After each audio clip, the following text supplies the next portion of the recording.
Assalamualaikum warahmatullahi wabarakatuh. Alhamdulillahi rabbil alamin. Wassalatu wassalamu ala asyrafil anbiya'i wal mursalin.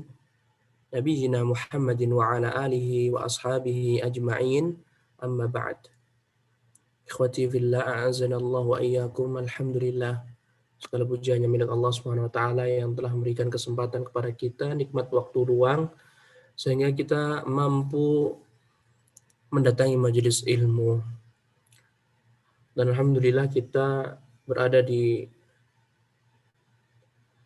hari Ahad 16 Mei 2021 bertepatan dengan 4 Syawal 1442 Hijriah.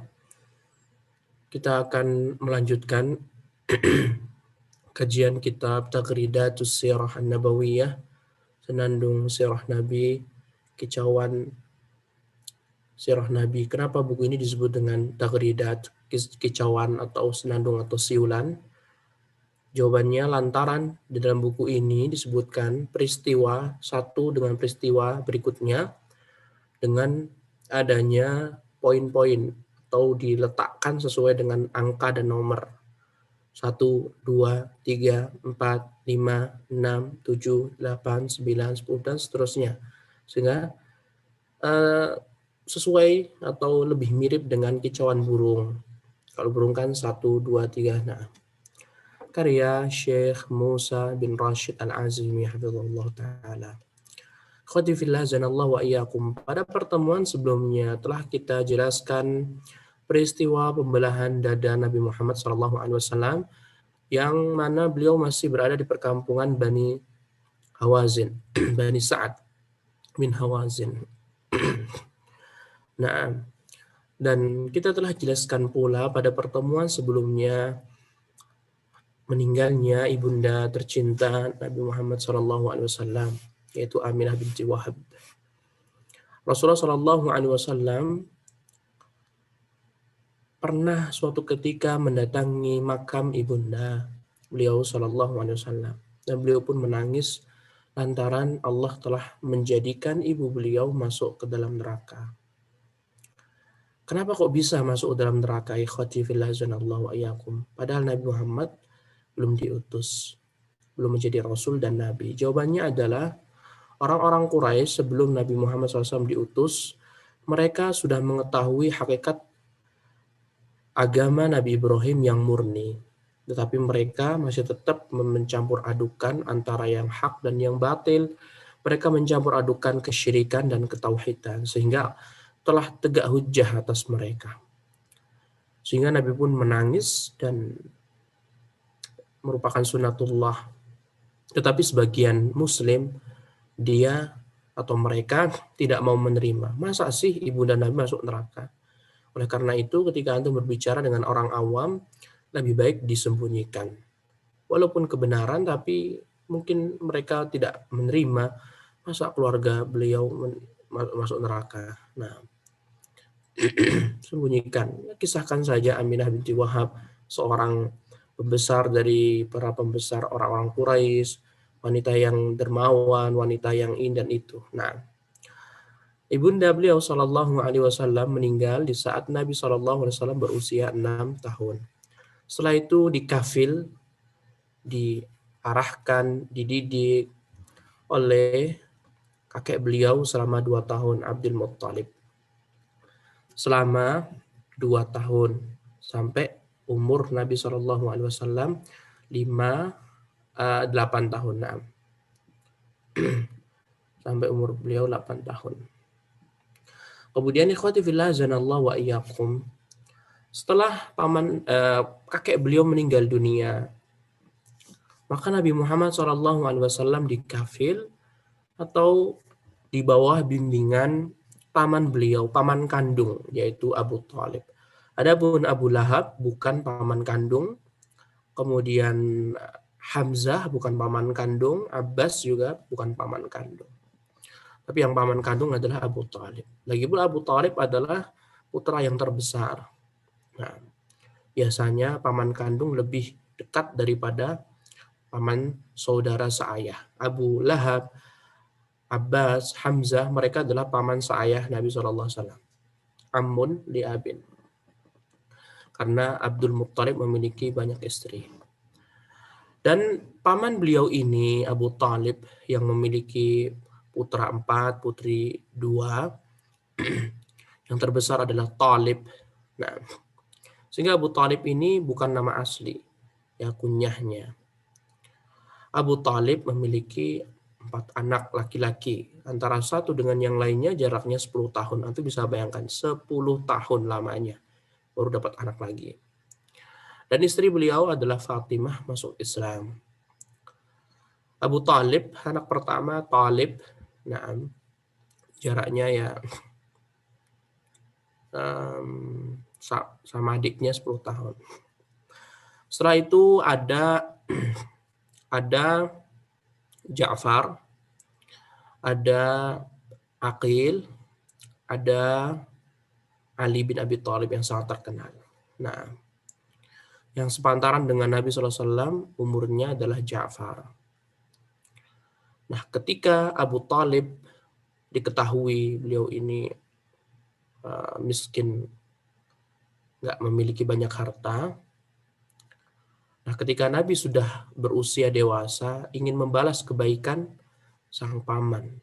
Sehingga Nabi Muhammad meminta agar Ali bin Abi Thalib hidup di bawah naungan Nabi SAW.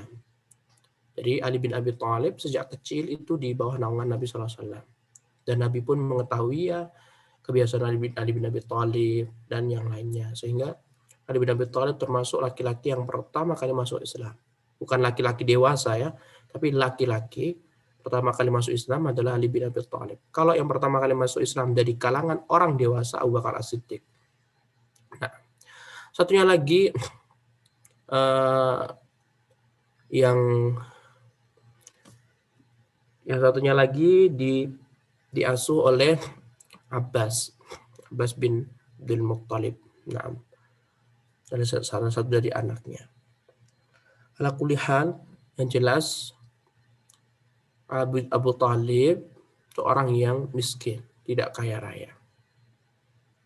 Kenapa tidak mewarisi dari kekayaan Abdul Muttalib? Allah alam tidak tahu. Apakah ada terjadi persengketaan tentang harta ataukah tidak? Yang jelas anaknya Abdul Muttalib kan banyak sekali ya ikhwah, nggak cuma 1-2. Bisa jadi harta warisannya juga diberikan kepada yang lainnya. Nah, kemudian telah kita sebutkan ya, beberapa kejadian selama dikafil oleh paman beliau. Berapa lama paman beliau SAW mengkafil, membimbing, mendidik Nabi Muhammad SAW? Jawabannya 42 tahun. Antum bisa bayangkan, sejak umur 8 tahun sampai pamannya meninggal. Abu Talib meninggal dunia ketika tahun 10 kenabian. 10 kenabian, waktu itu Nabi Muhammad umurnya 50 tahun. Antum tinggal kurangi. 50 tahun kurangi 8. Berapa jadinya? 42 tahun. 42 tahun lamanya Nabi Muhammad SAW hidup bersama paman.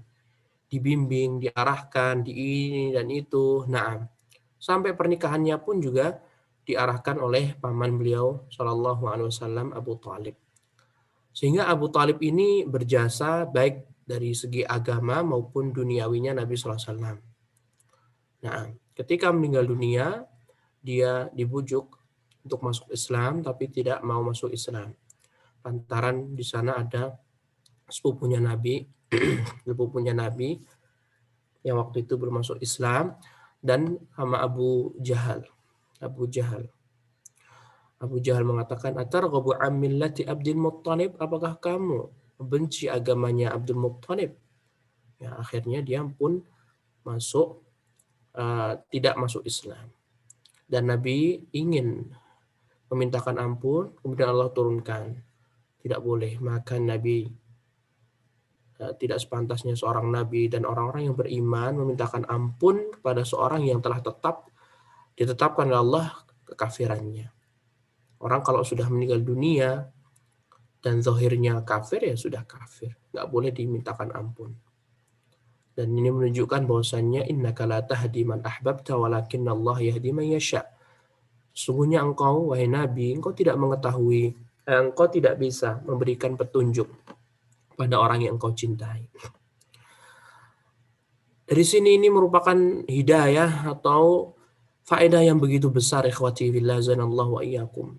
Bagaimana Nabi SAW dekatnya dengan paman beliau. Dan bagaimana Nabi SAW berdakwah sekitar 10 tahun mendakwahi pamannya. Tapi ujungnya apa? Khasarah, kerugian. Yang bukan kerugian, yang jelas Nabi telah menyampaikan pamannya yang merugi. Sehingga ketika antum saat ini mendakwai orang tua antum, ayah antum, ibu antum, kakak antum, adik antum, bibi, paman, dan yang lainnya termasuk orang-orang terdekat, ketika antum mendakwai mereka dan mereka tidak mau atau belum menyambut dakwah antum, lihat dulu sudah berapa tahun antum berdakwah. Apakah dakwah antum sama seperti Nabi selama 10 tahun? Kalau belum, maka harus berupaya lagi, lebih giat lagi.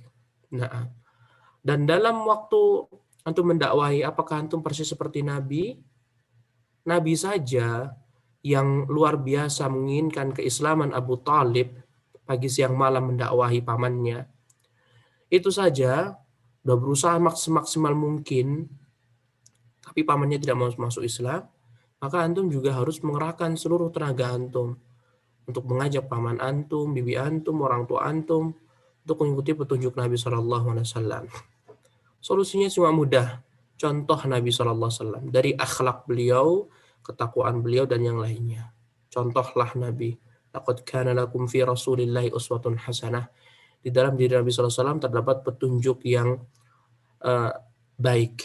Nah, banyak sekali selama 42 tahun ya dididik dan dibimbing oleh paman beliau. Rasulullah SAW awal mula bekerja sebagai pengembala kambing, kemudian mendapatkan uang juga dari hasil pengembalaan kambing, kemudian ada peperangan Harbul Fijar melawan non-Quraisy atau musuh-musuh orang Quraisy.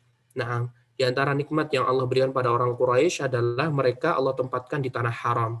Sehingga suku-suku yang lainnya mereka tidak berani memerangi orang-orang Quraisy. Karena mereka memiliki keyakinan tanah haram tidak boleh diadakan peperangan. Sehingga wa amanahum min khauf, dan Allah pun memberikan keamanan kepada orang kafir Quraisy dari ketakutan, dari peperangan, dan itu merupakan nikmat. Makanya Allah mengatakan falyabudu rabb hadzal bait, maka hendaklah kalian beribadah Rabb bait ini, Ka'bah, maksudnya Allah Subhanahu wa taala. Kemudian ada juga perjanjian Hilful Fudul, ya, tidak boleh adanya kezaliman di bumi Mekah. Kemudian juga kisah tijarah Nabi SAW, perniagaan beliau bersama Maisarah, seorang laki-laki dari budaknya Khadijah. Kemudian kita telah jelaskan Zawajur Rasul, pernikahan Rasulullah SAW bersama Khadijah. Untuk umur Nabi SAW 25 tahun ketika menikah. Untuk umur Khadijah, kata penulis, lam yathbut syai'un fi umri Khadijah. Tidak ada hadis yang sahih yang menjelaskan berapa umurnya Khadijah. Nah, kemudian rizki ya, dari pernikahan dengan Khadijah ini Allah memberikan rizki putra-putri. Ada 6 yang keluar dari rahim Khadijah. Yang pertama Al-Qasim, yang kedua Zainab, yang ketiga Ruqayyah, yang keempat Ummu Kulthum, yang kelima Fatimah, dan yang terakhir Abdullah. Sehingga dari Khadijah keluarlah keturunan, dan Nabi SAW sangat mencintai Khadijah. Tidak ada yang bisa merubah posisi Khadijah di dalam hati Nabi SAW. Khadijah ini merupakan satu-satunya wanita yang diberikan salam langsung dari Allah dari Allah melalui malaikat Jibril. Jadi malaikat Jibril pernah datang pada Nabi memberitahukan, wahai Nabi, sampaikan kepada Khadijah istrimu bahwasanya Allah memberikan salam. Dan Khadijah termasuk orang yang diangkat oleh Allah Subhanahu wa taala kedudukannya di surga menjadi pemimpin, salah satu pemimpin dari para wanita yang telah Allah izinkan, yang Allah kehendaki. Dan Khadijah memiliki 6 anak. Yang pertama Al-Qasim meninggal di saat masih kecil. Nah, dan Nabi belum diutus menjadi Nabi dan Rasul. Kemudian Zainab Ini nanti menikah dengan Amr bin Al-As. Nanti keluarlah cucu Nabi yang bernama Umamah, seorang wanita perempuan. Nah, nanti dinikahi oleh Umar bin Khattab.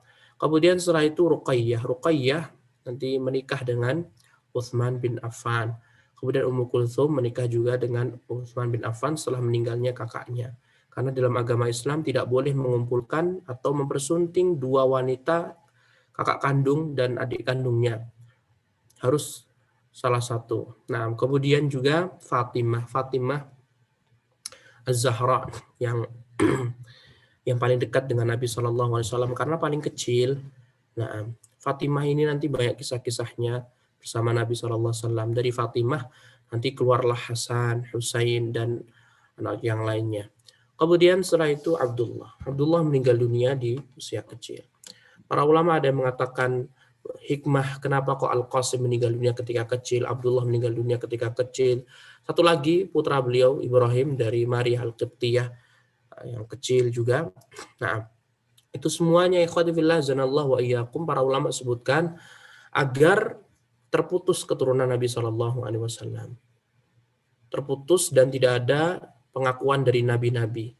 Kalau Qasim sampai dewasa dan punya anak cucu, Abdullah juga punya anak cucu, kemudian Ibrahim juga punya anak cucu sampai sekarang, pasti akan banyak pengakuan nabi-nabi yang lainnya. Nah, sehingga Allah SWT maha hikmah dan semuanya dikembalikan pada Allah SWT. La yus'alu amma yaf'alu wa hum yus'alun.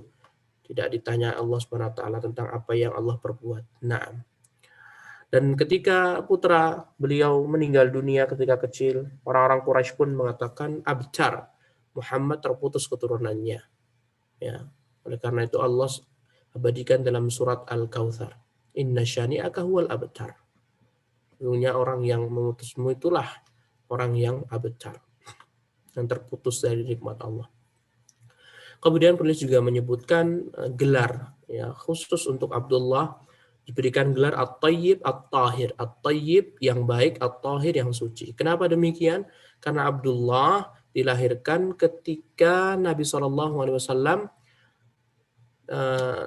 setelah diutus. Jadi Nabi SAW umur 40 tahun dan Abdullah ini anak terakhir beliau yang lahir. Setelah itu meninggal dunia. Kemudian ikhwati billah zanallahu wa iyyakum. Itu pembahasan pada pertemuan sebelumnya. Pada pertemuan ketiga, kita akan membahas hal-hal yang berkaitan tentang penjagaan Allah Subhanahu wa taala kepada Nabi SAW sebelum diutus menjadi nabi dan rasul. Pertama ada peristiwa pembangunan Ka'bah. Rasulullah SAW membangun Ka'bah. Kala itu umur beliau sallallahu alaihi wasallam 35 tahun. Umur Nabi sallallahu alaihi wasallam 35 tahun. Naam. Berarti Abdullah belum lahir. Naam. Dan singkat cerita Ka'bah pernah mengalami banyak sekali berbagai macam musibah, pernah kebanjiran, pernah kebakaran. Nah, dan dulu Ka'bah ini tidak ada penutup atasnya, jadi nggak punya atap gitu, cuma bangunan kotak, kemudian atasnya langsung langit begitu. Kalau hujan kena. Nah, baru nanti ketika zaman Nabi SAW ditutup. Nah, kisah ini sangat panjang sekali. Intinya yang jadi titik beratkan di sini adalah ketika sudah sampai penempatan Hajar Aswad, maka orang-orang Quraisy pun mereka semuanya berselisih. Hajar Aswad mereka tahu bahwasanya dia adalah batu yang berkah yang Allah turunkan dari surga. Kemudian orang-orang pun mereka berselisih, bahkan hampir berbunuh-bunuhan. Ini panjang sekali kisahnya. Kemudian setelah itu yang tertua bukan Al-Walid bin Mughirah, ada lagi orang yang lebih tua daripada Al-Walid bin Mughirah. Kemudian dia memberikan usul. Kita jadikan saja orang yang pertama kali masuk dari pintu sebelah sana, Bab Bani Syaibah. Kalau ada orang keluar dari sana, maka dialah yang berhak untuk mengangkat Hajar Aswad. Karena renovasi Ka'bah otomatis Hajar Aswad kan dipindahkan terlebih dahulu.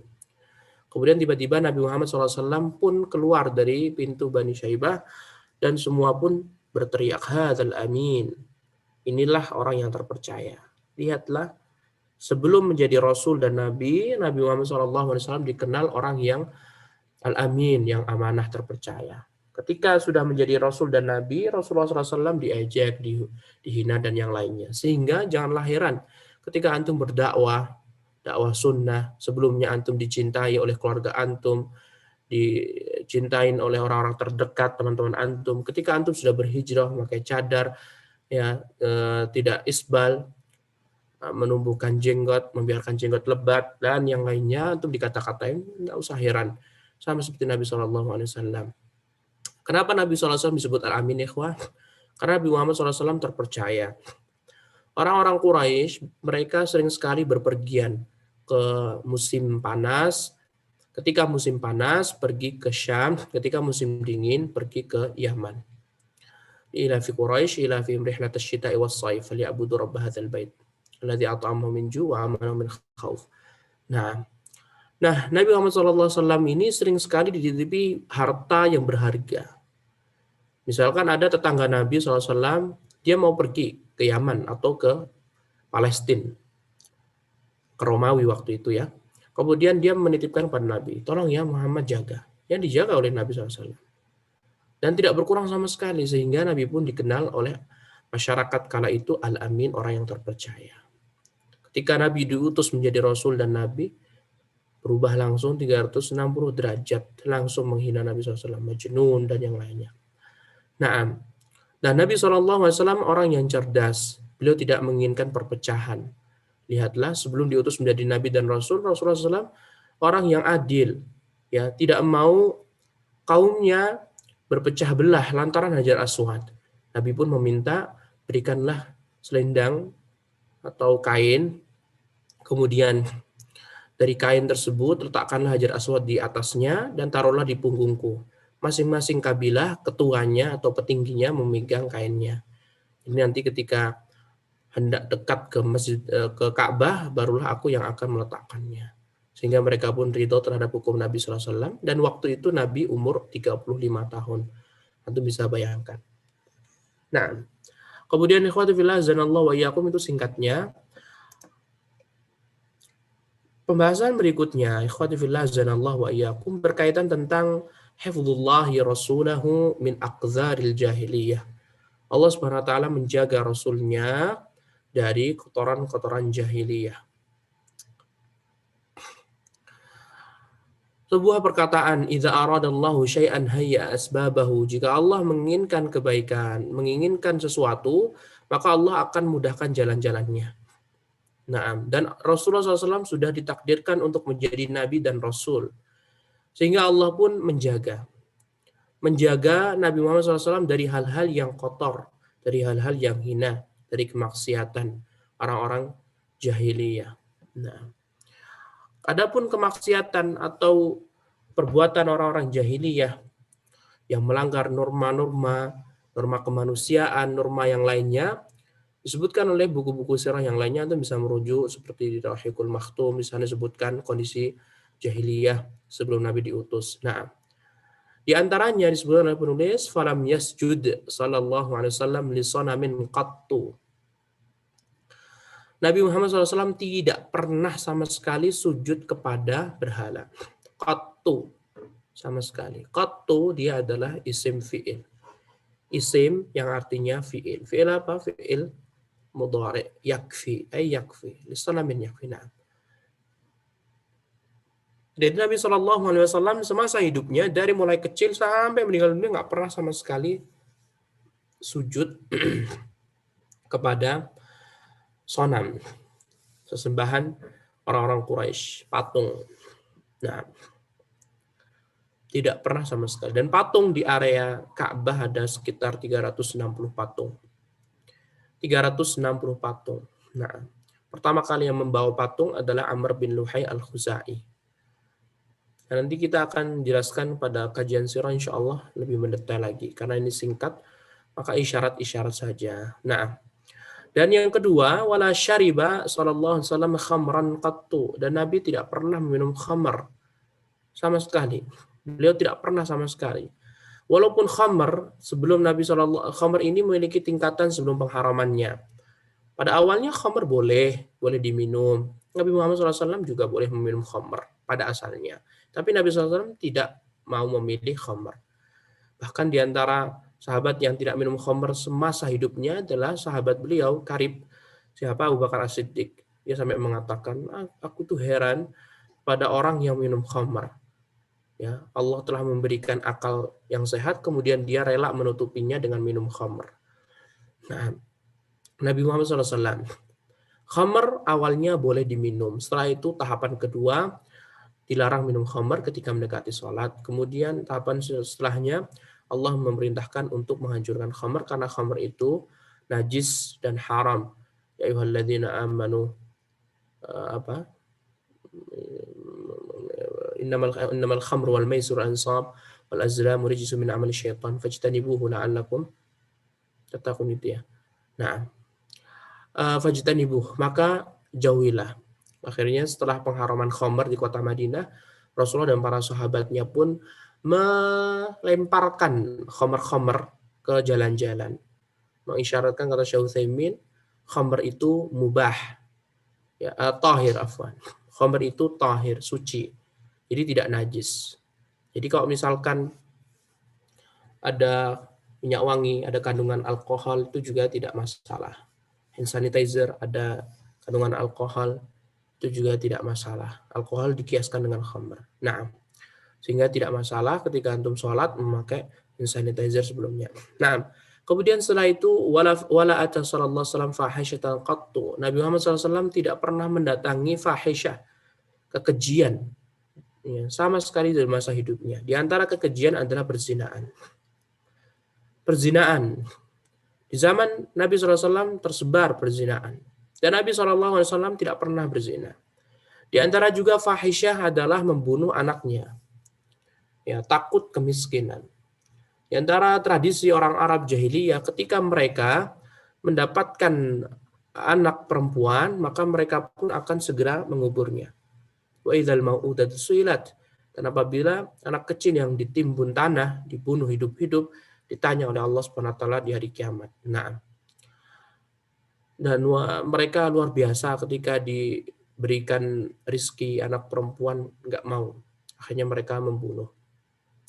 Atau juga membunuh laki-laki juga ketika takut kemiskinan. Nabi Muhammad SAW tidak pernah melakukannya.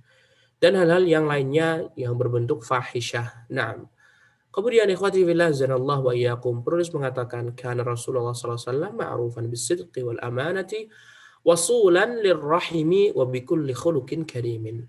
Rasulullah sallallahu alaihi wasallam semasa hidupnya dikenal dengan as-sidq, orang yang jujur. Ya, jujur. Nabi Muhammad SAW tidak pernah sama sekali berdusta, berbohong, tidak pernah sama sekali. Seumur hidupnya Nabi SAW tidak pernah berbohong. Tapi pernah juga Nabi SAW melakukan tauriyah. Tauriyah itu bukan berbohong. Nah, pernah ketika beliau bersama Abdullah bin Uraikid dan Abu Bakar As-Siddiq ingin hijrah ke kota Madinah dan sampailah di sebuah tempat dan Nabi SAW ditanya, manil qaum, siapa? Dari mana? Kata Rasulullah SAW, dari air. Air maksudnya bukan berarti dari, karena Nabi Muhammad waktu itu sedang dicari untuk dibunuh. Tapi Rasulullah SAW tidak berdusta. Tapi Rasulullah mengatakan minal ma, dari air. Maksudnya dari air mani. Karena memang Allah ciptakan manusia dari air mani. Nah, sehingga Nabi SAW tidak pernah berdosa seumur hidupnya. Nah, kemudian wal amanatu, dan amanah. Nabi Muhammad terpercaya, dikenal sebagai orang yang terpercaya. Sampai orang-orang Quraisy mereka semuanya menitipkan barang-barang mereka kepada Nabi SAW. Nah, sampai Rasulullah SAW sebelum Rasulullah SAW sudah berhijrah ke kota Madinah, Rasulullah perintahkan Ali bin Abi Thalib untuk tetap tinggal di Mekah terlebih dahulu untuk mengembalikan wadi'ah, barang titipan. Ini menunjukkan Nabi Muhammad SAW orang yang terpercaya. Kalau seandainya Nabi Muhammad SAW tidak terpercaya, bisa jadi barang yang titipan tadi dibawa hijrah sama Nabi. Tapi Nabi Muhammad SAW adalah betul-betul Nabi dan Rasul. Maka janganlah ragu terhadap kenabian Nabi SAW. Kemudian wasulan lirrahimi. Nabi Muhammad adalah orang yang menyambung tali silaturahmi. Ketika Rasulullah SAW menerima wahyu pertama, surat Al-Alaq ayat 1-5, datanglah beliau kepada Khadijah bergemetar, meminta diselimuti, ketakutan. Sampai apa yang katakan Khadijah? Wallahi, demi Allah, Allah Subhanahu wa taala tidak akan pernah menghinakan wahai Muhammad, wahai Nabi, wahai suamiku. Nah, kenapa? Li'annaka tasilur rahim. Karena kamu adalah orang yang menyambung tali silaturahmi. Ya, Rasulullah SAW orang yang wasul. Di sini menggunakan sighah mubalaghah, wasul, fa'ul, bukan wasilur rahim, tapi wasul, fa'ul. Jadi Nabi Muhammad itu betul-betul orang yang semangat sekali menyambung tali silaturahmi. Ya, Nabi Muhammad menyambung tali silaturahmi. Nabi Muhammad tidak pernah sama sekali memutus tali silaturahmi. Yang ada adalah paman-paman beliau yang tidak mau mengikuti petunjuk beliau, seperti Abu Lahab. Abu Lahab yang memutus silaturahmi dengan Nabi SAW. Nabi Muhammad tidak pernah sama sekali memutus tali silaturahmi. Dan ketika Nabi sudah diutus menjadi Nabi dan Rasul, Rasulullah mengatakan, Laisal wasilu bil mukafi. Innamal wasilu man quti'at rahimuhu wa salaha. Orang yang dinamakan menyambung silaturahmi bukan orang yang menyambung ketika menyambung biasa, tetapi yang dinamakan menyambung silaturahmi ketika ada persengketaan, kemudian permasalahan, orang tadi tetap menyambungnya. Jadi hakikat silaturahmi itu tidak hanya sebatas antum datang kepada keluarga antum yang tidak terputus. Kan ada, kita kan mendapati setiap kita memiliki permasalahan.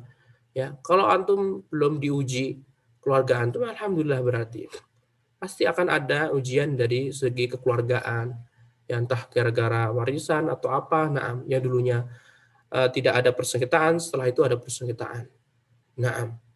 Nah, disebut tali silaturahmi tidak hanya antum menyambung, mendatangi keluarga-keluarga yang baik hubungannya, tapi antum kalau mau ingin disebut betul-betul menyambung silaturahmi, man quti'at rahimuhu wa salaha, ketika diputus tali silaturahmi, kamu menyambungnya. Misalkan ada persengketaan tentang tanah, persengketaan tentang ini, persengketaan tentang itu. Ya, antum betul-betul ingin menyambungnya, maka itulah disebut dengan tali silaturahmi. Dan pahalanya akan lebih besar lagi. Bagaimana antum akan dicemooh dari pihak keluarga sana, antum dikata-katain dari pihak sana. Nah, bagaimana antum harus merendahkan diri antum untuk kebaikan. Nah, dan Rasulullah SAW mengatakan, la yadkhulul jannata qati', tidak akan masuk surga orang yang memutus tali silaturahmi. Fala asaitu min tawallaitu man tusidu fil ardi wa tuqatti'u arhamakum. Allah Subhanahu wa taala menyindir. Apakah kalian ketika sudah berkuasa di muka bumi ini, kamu akan berbuat kerusakan di muka bumi dan memutus tali silaturahmi? Jawabannya, tidak boleh.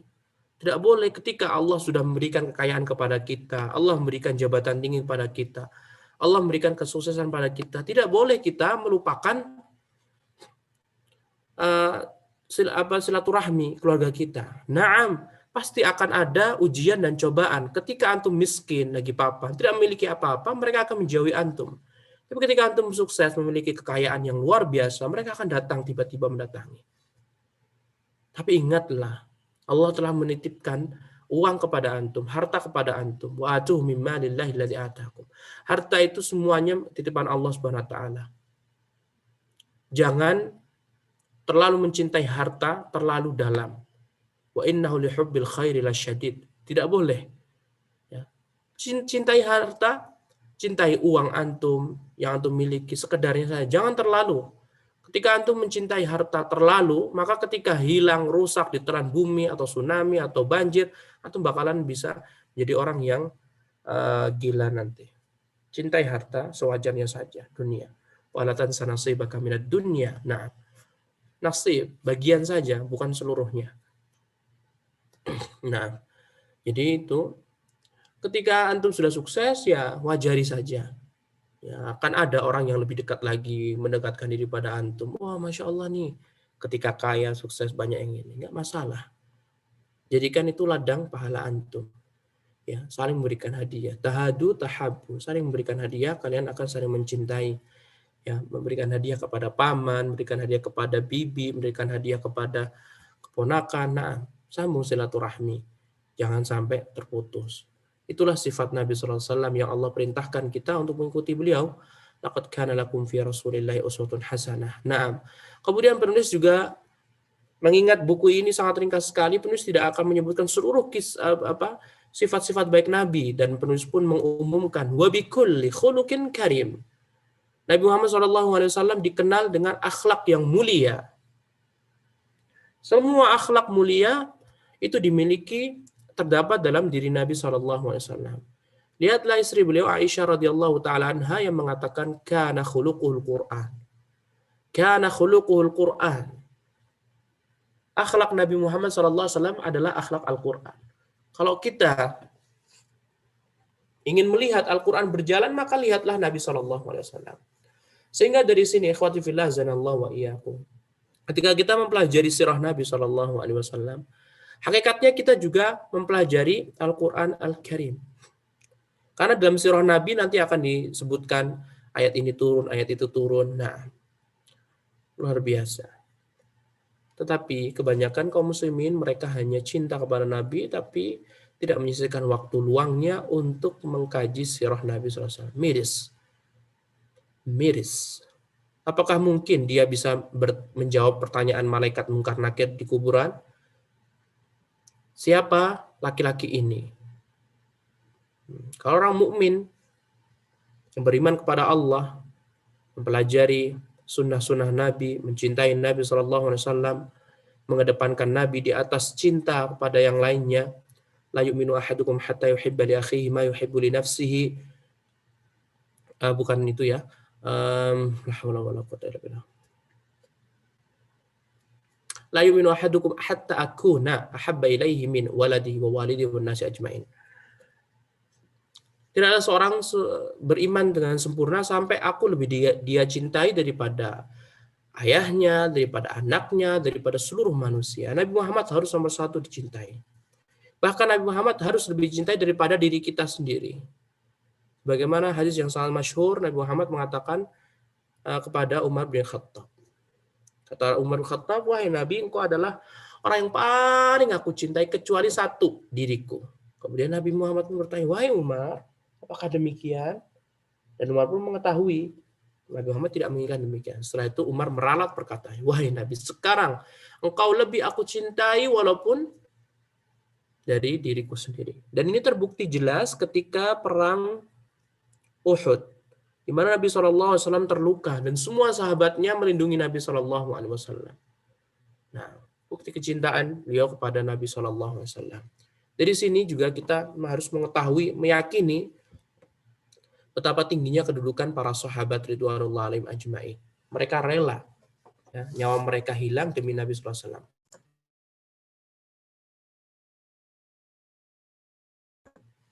Nah, semua akhlak mulia dimiliki oleh Nabi SAW. Bagaimana tidak? Karena Nabi SAW adalah orang yang paling mulia. Nabi dan Rasul yang paling mulia. Nah, kemudian ikhwati fillah zanallahu wa iyyakum. Penulis di sini menyebutkan muqaddimatu nuzuli al-wahyi ala Rasulillah sallallahu alaihi wasallam. Muqaddimah nuzulil wahyi. Hal-hal yang mendahului sebelum turunnya wahyu Allah Subhanahu wa taala. Yang mengisahkan sebelum Nabi sallallahu alaihi wasallam diangkat menjadi nabi dan rasul. Penulis menyebutkan lamma balagha Rasulullah sallallahu alaihi wasallam 40 sanatan bada'at taluhu alaihi athar wa muqaddimatun nubuwah. Ketika Nabi sallallahu alaihi wasallam berusia 40 tahun. 40 tahun pas ya ikhwah. Jadi bulan Rabiul Awal. Pas 40 tahun pas juga bulan Rabiul Awal, maka terlihatlah tanda-tanda kenabian. Di antara tanda kenabian yang pertama kali adalah ar-ru'ya salihah fin naumi. Ya, mimpi yang saleh. Nah, jadi Nabi SAW mimpi ketika malam hari, pagi harinya mimpi di malam hari, pagi harinya kejadian. Dan Rasulullah SAW juga pernah mengatakan ru'ya salihah minan nubuwah. Mimpi yang saleh, yang benar itu termasuk tanda-tanda kenabian. Kan Nabi Muhammad SAW meninggal di Rabiul Awal kan. Nabi Muhammad meninggal pada bulan Rabiul Awal. Sedangkan wahyu pertama kali diturunkan di bulan Ramadan. Wahyu pertama kali diturunkan di bulan Ramadan. Kalau kita perhatikan, Nabi SAW 13 tahun di kota Mekah, 10 tahun di kota Madinah. Kalau kita hitung, ya tidak pas 23 tahun. Tapi kalau kita cermati, pertama kali Rasulullah SAW mendapatkan wahyu, itu apa? Ketika di bulan Rabiul Awal. Sehingga dari Rabiul Awal ke Rabiul Awal setelahnya itu dianggap 1 tahun. 1 tahun kenabian. Sehingga pas Nabi Muhammad 13 tahun murni di kota Mekah menjadi Nabi dan Rasul, 10 tahun di kota Madinah menjadi Nabi dan Rasul. Paham? Nah, jadi kalau ditanya, kapan mulai Nabi SAW mendapatkan wahyu pertama, ya antum jawab ketika bulan Ramadan, Iqra bismi rabbikal ladzi khalaq. Nah, tapi sebelumnya ada istilah ar-ru'ya as-salihah atau as-sadiqah. Jadi Rasulullah bermimpi pagi harinya kejadian. Dan ini dimulai ketika usia beliau pas umur 40 tahun. Sehingga kalau dari mulai di situ pas ya 23 tahun menjadi Nabi dan Rasul. Karena Nabi juga pernah mengatakan ar-ru'ya as-sadiqah, mimpi yang benar itu merupakan tanda kenabian. Kemudian yang kedua, ikhwati fillah azanallahu wa iyyakum.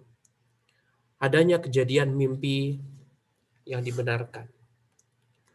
Tidak hanya itu saja, di antara permulaan akan turunnya wahyu, Rasulullah SAW lebih dekat kepada Allah Subhanahu wa taala. Sampai beliau melakukan khalwah di Gua Hira. Rasulullah SAW sampai menyendiri di Gua Hira. Menyendiri di Gua Hira. Dan ini Rasulullah SAW lakukan ketika setelah ru'ya as-sadiqah. Yang dilakukan Nabi SAW di sana beribadah kepada Allah. Ya berdoa, merenungi kaumnya.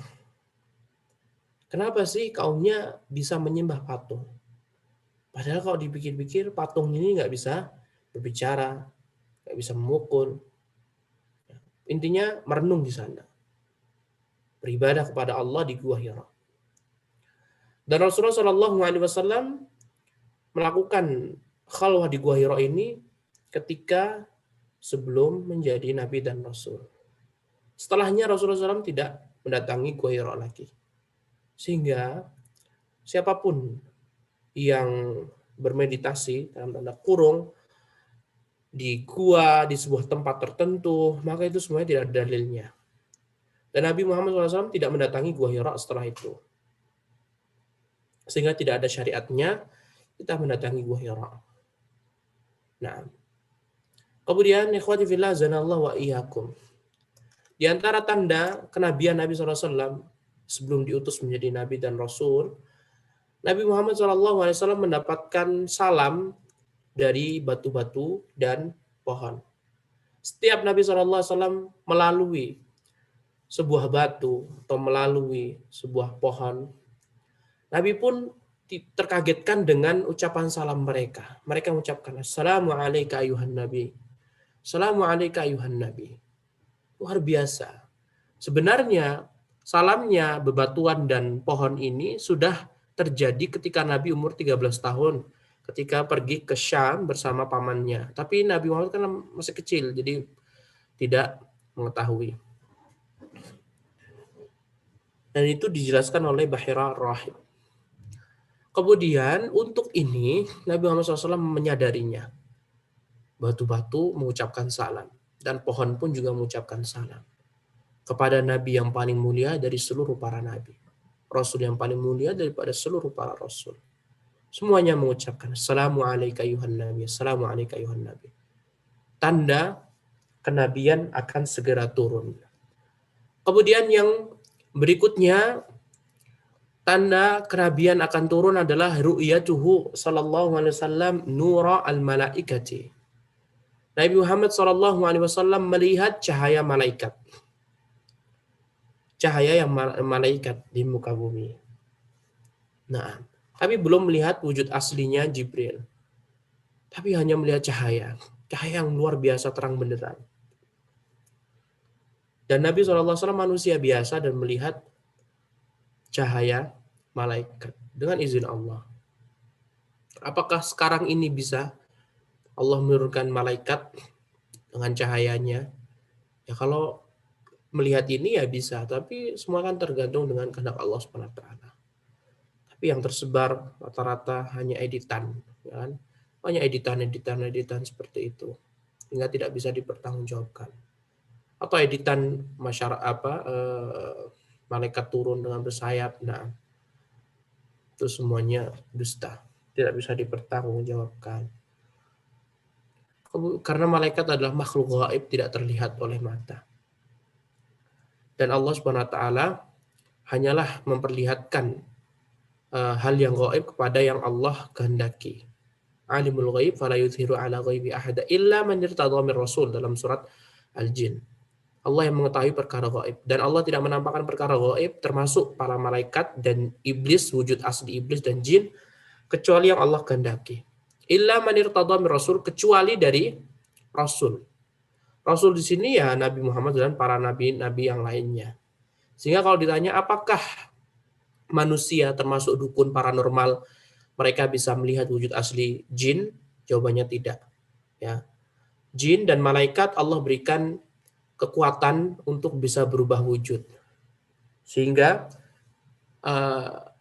apalagi jin yang kafir tentunya ya, yang penuh dengan kedustaan. Ya, mungkin orang-orang yang indigo, orang-orang yang bisa mengetahui perkara gaib kata mereka, saya melihat ini, saya melihat itu semua kedustaan. Itu tipu daya iblis, tipu daya jin dan setan. Nah, tidak ada orang yang bisa melihat perkara gaib kecuali apa yang telah Allah ridhoi. Kecuali orang yang Allah telah ridhoi. Dan yang Allah ridhoi ini bukan maksudnya dukun-dukun, bukannya orang seperti biasa, enggak.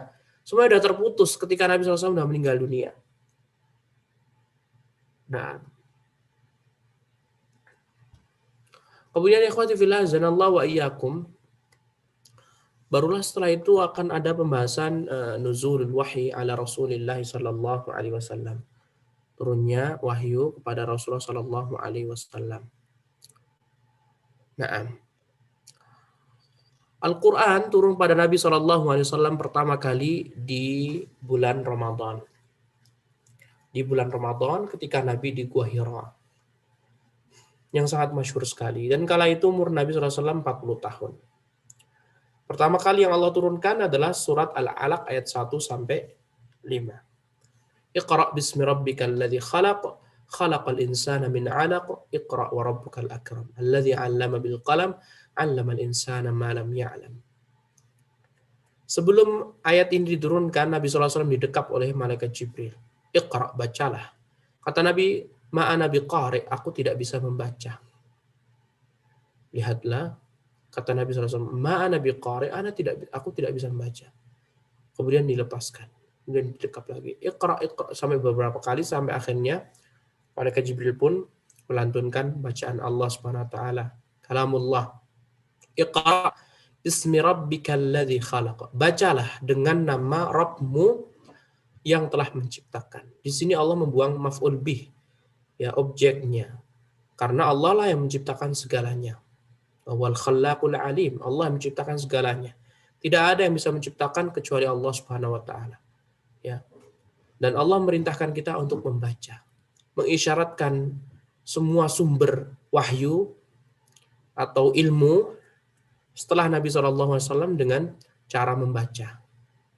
Ya, membaca apa? Membaca hadis-hadis Nabi, membaca ayat-ayat Al-Quran, membaca buku-buku para ulama. Sehingga ada istilah jendelanya ilmu yang membaca. Iqra. Kemudian bismi rabbika, dengan nama Rabbmu. Mengisyaratkan ketika kita ingin menuntut ilmu agama, membaca apapun dari ilmu, kita harus meminta pertolongan Allah Subhanahu wa taala. Tidak boleh kita hanya berpegang teguh dengan kekuatan kita. Hanya berpegang teguh dengan usaha kita, tidak boleh. Iyyaka na'budu wa iyyaka nasta'in. Hanya kepada Engkau lah ya Allah kami beribadah, dan hanya kepada Engkau lah ya Allah kami memohon pertolongan. Semua hal harus disandarkan kepada Allah Subhanahu wa taala. Jangan menjadi seperti Qarun yang Allah berikan kekayaan dan dia mengatakan nama autituhu ala ilmin indi, sesungguhnya ini aku diberikan kekayaan ini akibat usahaku sendiri. Akibat usahaku sendiri. Idza lam yakun 'aunun minallahi lil fata fa awwalu ma yajni 'alaihi ijtihaduhu. Apabila Allah tidak menolong seorang hamba, maka pertama kali yang akan menghancurkan dia adalah perbuatannya. Ini semuanya harus dilibatkan pada Allah Subhanahu wa taala. Iqra, bacalah, bismi rabbika, dengan menyebut nama Rabbmu. Mengisyaratkan perintah untuk thalabul ilmi. Ya kan? Perintah untuk menuntut ilmu. Dan Rasulullah mengatakan thalabul ilmi fardhatun ala kulli muslim. Menuntut ilmu merupakan kewajiban seorang muslim. Adapun tambahan muslimatin adalah tambahan yang dhaif, yang lemah, tetapi maknanya sahih. Orang mukmin, laki-laki dan perempuan wajib menuntut ilmu agama. Tapi kewajiban menuntut ilmu agama ini sesuai dengan ibadah yang dia ingin amalkan. Nah, jadi menuntut ilmu agama, hukum asalnya adalah fardu kifayah. Jika ada satu orang dari satu kampung atau satu kota atau satu negeri yang belajar ilmu agama, maka yang lainnya gugur. Jadi satu negeri harus ada ulamanya, satu kampung harus ada ustadznya, ibarat kata seperti itu. Seminimal mungkin ada penuntut ilmu, talabul ilmi. Ada talibul ilmi. Nah, kemudian dia juga bisa menjadi fardu ain. Kapan menuntut ilmu menjadi fardu ain? Ketika seorang mukmin dan mukminah ingin mengamalkan sebuah amalan, maka dituntut untuk mempelajari ilmunya terlebih dahulu.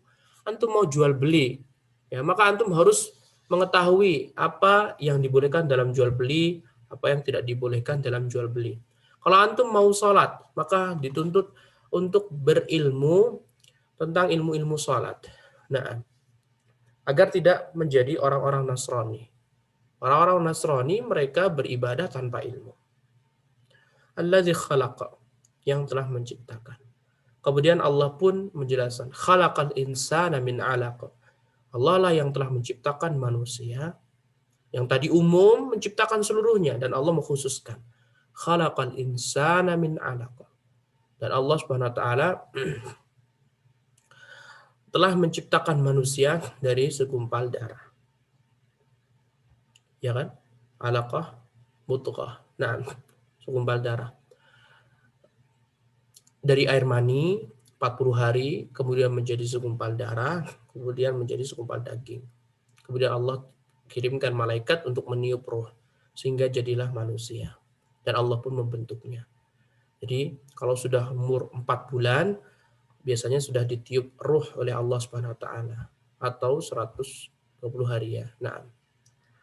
Kemudian Allah mengatakan Iqra wa rabbukal akram. Bacalah wa rabbukal akram, dan Rabbmu maha mulia, lagi maha dermawan. Mengisyaratkan perintah lagi untuk menuntut ilmu. Menuntut ilmu. Wa rabbukal akram. Karena Allah itu maha dermawan. Dan kalau kita mau mencurahkan saja ya ikhwah, mau menyisihkan waktu untuk menuntut ilmu, Allah itu dengan mudah memberikan ilmu kepada kita. Tapi ilmu ini tidaklah laduni. Tidak kita tertidur, kemudian terbangun langsung dapat ilmu. Tidak sama sekali. Gak ada istilah ilmu laduni dalam agama Islam. Harus belajar. Ilmu ini mudah sebenarnya. Mudah masuk ke dalam diri kita. Kita bisa mencerna ilmu dengan mudah. Syaratnya apa? Antum harus berusaha.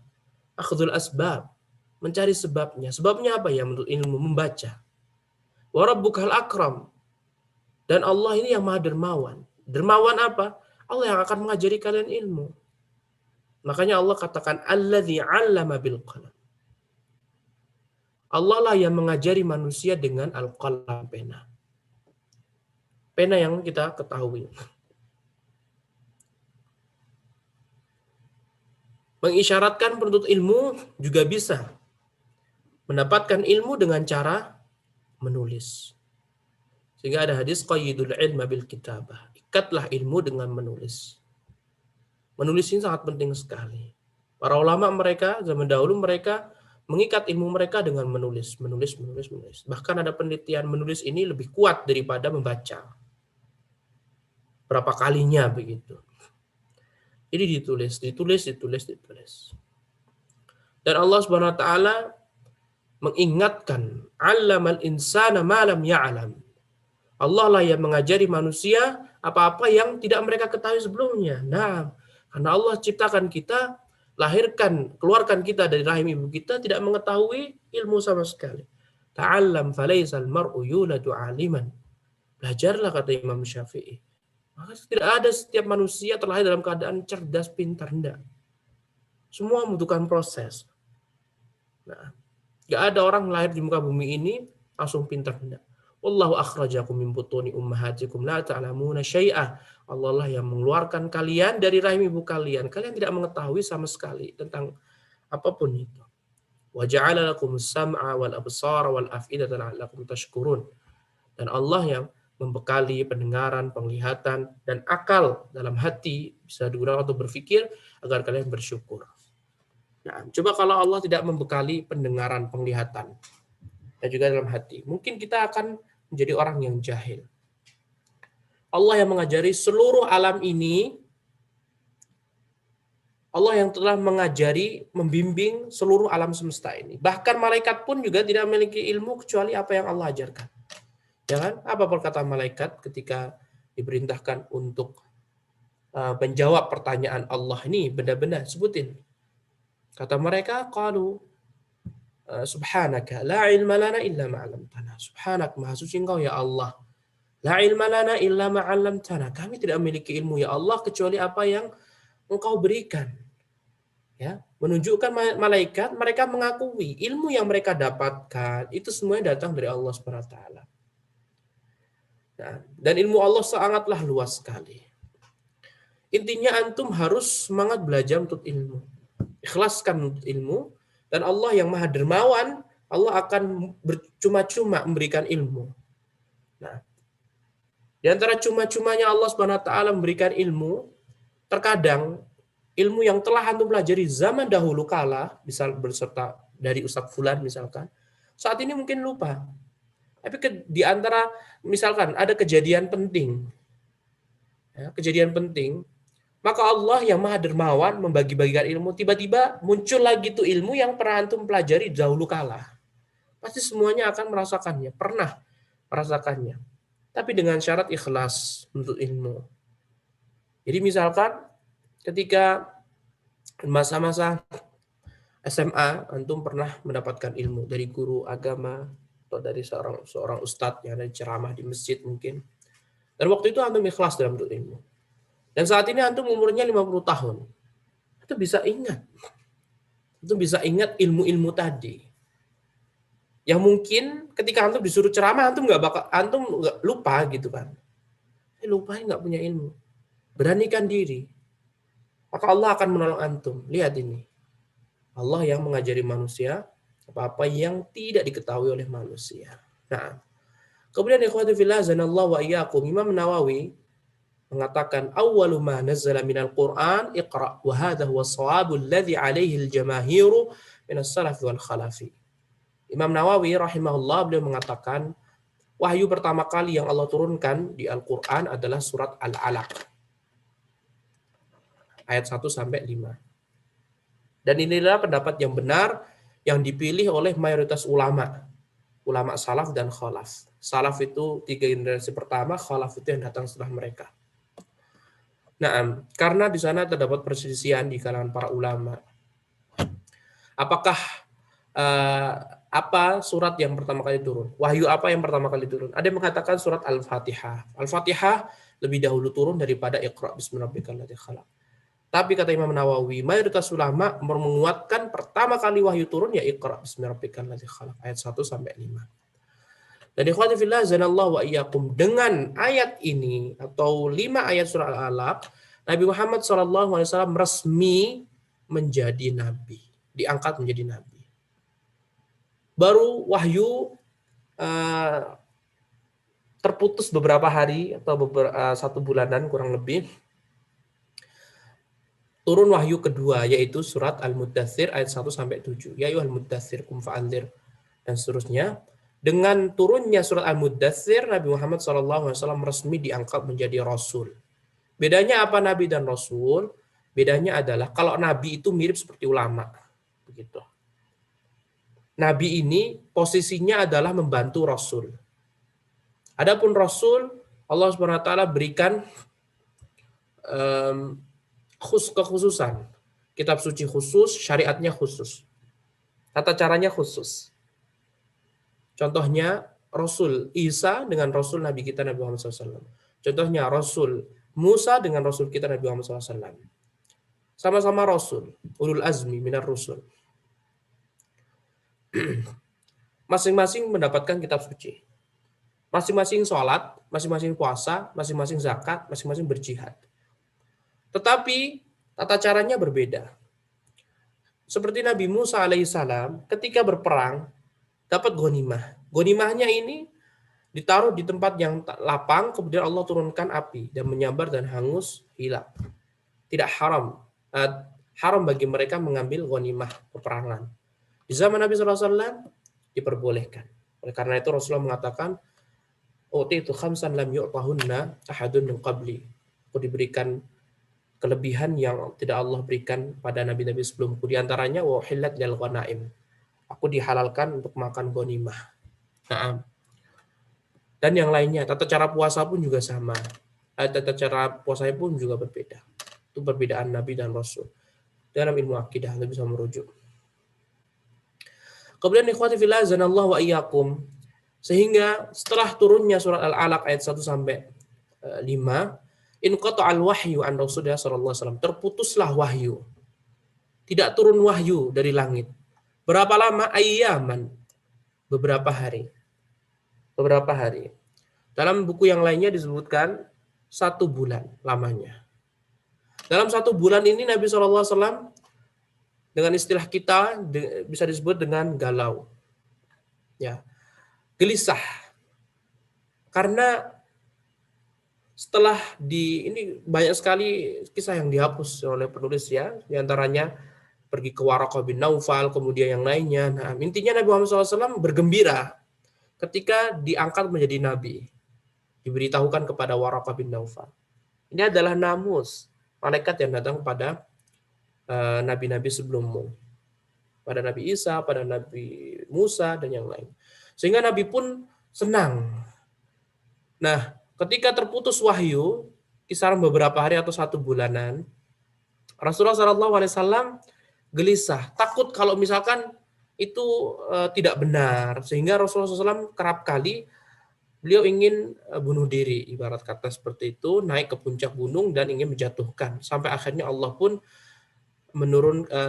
berfirman atau ada suara yang menyeru, engkau adalah di atas kebenaran, sehingga Nabi pun tenang. Kemudian pulang lagi, kemudian terus kayak itu berkali-kali ingin bunuh diri. Kemudian ini disebutkan di kitabnya Syekh Muhammad bin Abdul Wahab, Mukhtasar Sirah Rasul. Kemudian setelah itu ingin lagi, kemudian ada yang menyeru, engkau di atas kebenaran. Akhirnya Nabi pun tenang. Sampai beberapa kali setelahnya, tibalah Rasulullah SAW ingin bunuh diri. Dan tiba-tiba beliau melihat malaikat Jibril bukan dengan wujud aslinya. Ya, malaikat duduk di kursi antara langit dan bumi, kayak ngambang begitu, terbang. Nah, setelah itu Nabi Muhammad pun ketakutan dan kembali ke rumahnya Khadijah. Untuk surat Al-Alaq ayat 1 sampai 5, malaikat Jibril menampakkan wujud aslinya. Walaqad ra'ahu bil ufuqil mubin dalam juz 30. Dan sungguh Nabi Muhammad telah melihat wujud asli malaikat Jibril bil ufuqil mubin. Nah, di ufuk yang terang. Kalau antum perhatikan Gua Hira itu tinggi ya, di atas. Jadi malaikat Jibril menampakkan di luar, bukan dalam guanya ya. Kalau guanya sempit gitu kan, di luar gitu. Tapi kok Nabi Muhammad bisa didekat gitu? Ya bisa saja kekuasaan Allah Subhanahu wa taala. Apakah yang mendekat malaikat Jibril? Allahu a'lam. Yang jelas Nabi Muhammad melihat wujud asli malaikat Jibril. Apakah setelah itu malaikat Jibril mengecil atau gimana, kita nggak tahu. Nah, nggak usah terlalu diperjelas. Nah, kemudian setelah itu Rasulullah SAW kembali ke rumahnya Halimah dan mengatakan dasiruni dasiru, selimuti aku, kedinginan Nabi SAW. Akhirnya diselimuti oleh istri beliau yang siap siaga, Khadijah, orang yang dijamin masuk surga. Kemudian setelah itu selang beberapa saat ya turunlah ayat ya ayyuhal muddatsir, wahai orang yang berselimut. Qum fa'anzir, qum berdiri, fa'anzir berikanlah peringatan. Peringatan larangan kesyirikan, larangan menyembah berhala. Ya, ayo berdiri bangkit, perintah untuk berdakwah. Kalau antum perhatikan ayat Al-Alaq tadi, perintah untuk menuntut ilmu agama. Kalau di sini perintah untuk berdakwah. Karena setiap kita yang sudah mengetahui ilmunya, maka dituntut untuk berdakwah. Baligh anni walau ayah. Sampaikan dari Nabi SAW walaupun satu ayat. Berdakwah, berdakwah, berdakwah. Perkara diterima ataukah tidak, bukan urusan antum. Ya, fadzakir. Innama anta mudzakir, lasta alaihim bimusaitir. Fa inna dzikratan faul mu'minin. Berikanlah nasihat. Berikan nasihat. Ya, alhamdulillah kan sekarang lebih mudah. Antum punya status WhatsApp, status Facebook, status ini yang feed dan juga story di Instagram atau yang lainnya, media sosial, antum bisa gunakan untuk berdakwah. Balighu anni walau ayat. Sampaikan dari Nabi SAW walaupun satu ayat. Nabi Muhammad, beliau ini menginginkan seluruh umatnya masuk Islam, masuk surga. Kalau antum berdakwah, berarti kan secara tidak langsung antum ikut andil, merealisasikan keinginan Nabi, kecintaan Nabi SAW. Maka berdakwahlah, semampu antum. Semampu antum. Qum fa'anzir. Bangkit, berikanlah peringatan kepada mereka. Sehingga setelah ini Nabi Muhammad SAW memberikan peringatan, tetapi belum terang-terangan. Jadi berdakwah dengan sirriyah selama 3 tahun. Nah, karena waktu itu betul-betul Nabi Muhammad melihat ya, Abu Jahal dan yang lainnya betul-betul di atas kesesatan. Sehingga Nabi Muhammad SAW memilih dakwah sirriyah secara sembunyi-sembunyi sampai Allah turunkan fasda' bima tu'maru a'rid anil jahilin ya. Tampakkanlah dakwahmu, barulah Nabi SAW naik ke Bukit Sofa, dan setelah itu Rasulullah berdakwah secara terang-terangan, barulah adanya perlawanan dari Quraisy dan mengadab para sahabat yang sudah masuk Islam. Wa rabbaka fakabbir, dan hanya kepada Allah lah fakabbir, bertakbirlah. Katakan Allahu Akbar. Allahu Akbar. Allah Maha Besar. Wa thiyabaka fatahhir, dan bajumu maka sucikanlah. Ada yang mengisyaratkan betul-betul sholat. Nanti akan disebut oleh penulis. Warujza fahjur. Warujza, dan patung-patung. Fahjur, maka tinggalkanlah. Sesembahan selain Allah Subhanahu wa taala berupa patung-patung, maka tinggalkanlah. Tinggalkan. Mengisyaratkan pentingnya tauhid. Yang mana Allah Subhanahu wa taala langsung perintahkan Nabi Muhammad SAW untuk meninggalkan berhala-berhala. Wahyu pertama kali turun. Wala tamnun tastakthir. Janganlah kalian memberi sesuatu, atau janganlah kamu memberi dengan mengharapkan mendapatkan imbalan yang lebih banyak. Antum tidak boleh memberikan kepada saudara antum, kepada kerabat antum, misalkan antum memberikan uang 100.000. Harapannya antum ini biar apa? biar ibarat kata ngutang dulu deh. Biar nanti dia membalikan 150. Enggak boleh. Kalau memberi bantuan, santunan, infak, sedekah, ya sudah sekedarnya saja, memberi saja. Jangan mengharap tastakthir, mengharap yang lebih. Enggak boleh. Sama juga ketika di masyarakat, pernikahan, ya, atau akikah, atau sepasaran bayi atau yang lainnya, kita memberikan amplopan, ya kan? Amplopan, kita kasih 100.000 misalkan. Tujuannya agar dia kelak ketika kita mantu, kita ngunduh atau apapun itu, kita buat hajatan, dia nanti mengembalikan 100.000 lebih. Gak boleh seperti itu. Wala tamnun tastakthir. Jangan kamu beri dengan harapan mendapatkan yang lebih banyak lagi. Gak boleh. Udah memberi saja. Gak boleh mengungkit-ungkit. Ya ayyuhalladzina amanu la tubtilu shadaqatikum bil manni wal adza. Wahai orang-orang beriman, janganlah kalian membatalkan, menghancurkan pahala sedekah kamu dengan lantaran man, mengungkit-ungkit. Kan dulu saya pernah seperti ini, kan dulu saya seperti ini, kan dulu saya seperti ini, kan dulu saya seperti ini.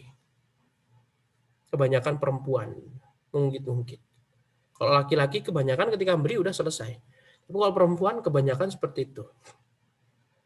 Sakit hati, sekali sakit hati. Setelah itu, ya kebaikannya diungkit-ungkit. Ya. Padahal kalau dipikir-pikir suaminya sudah bertahan, ya, berusaha, bersabar, memberikan yang terbaik untuk istrinya. Ya, banting tulang, di bawah terik matahari, bekerja keras. Langsung hilang. Makanya wanita kebanyakan penghuni neraka. Kata Rasulullah SAW, watakfurna al-ashir, karena kalian ini mengkufuri suami.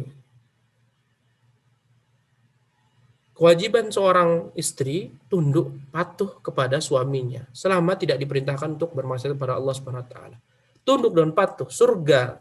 Seorang istri di bawah kendalinya suami. Kalau suami meridai, Allah akan meridai. Ya, kebanyakan wanita mereka kufur. Ya. Sekali marah, kebaikan seluruh suami hilang, sirna hancur. Luar biasa. Makanya Nabi Muhammad SAW mengkhususkan ceramah khusus ketika Idul Fitri dan Idul Adha. Rasulullah mengkhususkan, memberikan pengajaran kepada mereka. Ingatkan, ya ma'asyaran nisa tasaddaqna. Wahai para wanita, bersedekahlah kalian. Karena dengan bersedekah ini dapat menghilangkan, menghapuskan kesalahan. Menghapuskan dosa. Bersedekahlah. Sadaqah tudfi'ul khati'ah. Bersedekahlah kalian wahai para wanita. Itu Nabi Muhammad ucapkan ketika Idul Fitri. Di perkumpulan yang sangat banyak. Wanita haid semuanya keluar. Mendengarkan semuanya. Wa ya ma'asyaran nisa. Tasaddaqna. Kalian harus bersedekah. Fa inni uritukunna aksar ahlinna. Karena aku diperlihatkan oleh Allah penghuni neraka paling banyak wanita. Di antara sebab wanita adalah al-man. Mengungkit-ungkit kebaikan. Kemudian di antara sebab wanita penghuni neraka, mengkufuri suaminya. Ya. Merasa lebih pintar daripada suaminya. Tidak boleh seperti ini. Kalau Allah memberikan kecerdasan kepada antum, para wanita, maka bersyukur. Jangan merendahkan, apalagi suaminya. Jangan merendahkan martabat suami di depan orang lain. Sekalipun kepada anaknya, sekalipun di hadapan anaknya, atau mertuanya, atau ibu kandungnya. Tidak boleh seperti itu. Luar biasa, makanya wajar saja. Wanita ini, karena semuanya diukur dengan perasaan. Bukan dengan logika. Nah, makanya ini pentingnya belajar ilmu agama. Belajar ilmu agama agar mengetahui arahan Islam terhadap wanita bagaimana. Nah, kalau kecewaan ya biasa, manusia kecewa. Nah, tapi apakah pantas ketika kita merasa kecewa terus mengungkit-ungkit kebaikan kita? Ya, kamu kan yang bekerja, saya yang di rumah, saya mendidik, saya masak, saya ini. La haula wala quwata illa billah. La tubtilu shadaqatikum bil manni wal adza. Nah, Kemudian setelah itu Allah Subhanahu wa taala mengatakan wali rabbika fasbir. Dan kepada Allah lah kamu bersabar. Allah Subhanahu wa taala menutup ayat 1 sampai 7 ini dengan kalimat bersabar. Mengisyaratkan wahai Nabi, engkau akan berdakwah. Di dalam berdakwah engkau akan melalui rintangan-rintangan yang sangat banyak sekali. Maka bersabarlah. Dan berikan kesabaranmu hanya untuk Allah agar mendapatkan pahala. Dan pahala orang bersabar tanpa ada batasannya. Innama yuwaffas sabirun ajrahum bighairi hisab. Pahala orang yang bersabar Allah Subhanahu wa taala berikan tanpa adanya batasan. Nah, sehingga ikhwati fillah azanallahu wa iyyakum, dengan ayat ini surat Al-Muddatsir ayat 1 sampai 7 resmi Nabi Muhammad SAW diangkat menjadi Rasul. Sebagaimana perkataan Ibnu Qayyim rahimahullah, dengan surat Al-Alaq Rasulullah resmi diangkat menjadi Nabi, dengan surat Al-Muddatsir Rasulullah SAW resmi diangkat menjadi Rasul. Nah, khatifillah zanallahu wa iyyakum, mungkin ini yang dapat kita sampaikan. Pada pertemuan setelahnya insyaallah kita akan membahas tentang dakwahnya Nabi SAW, mengisyaratkan Nabi Muhammad SAW ketika diperintahkan Rasulullah SAW langsung mengerjakan. Begitulah seorang hamba. Ketika Allah sudah perintahkan, ayo berdakwah, maka harus berdakwah. Nah, Nabi Muhammad SAW. Wallahu ta'ala a'lam. Wabillahi taufiq. Wa sallallahu wasallam ala nabiyyina Muhammad wa ala alihi wa sahbihi wa sallama tasliman katsira. Assalamualaikum warahmatullahi wabarakatuh.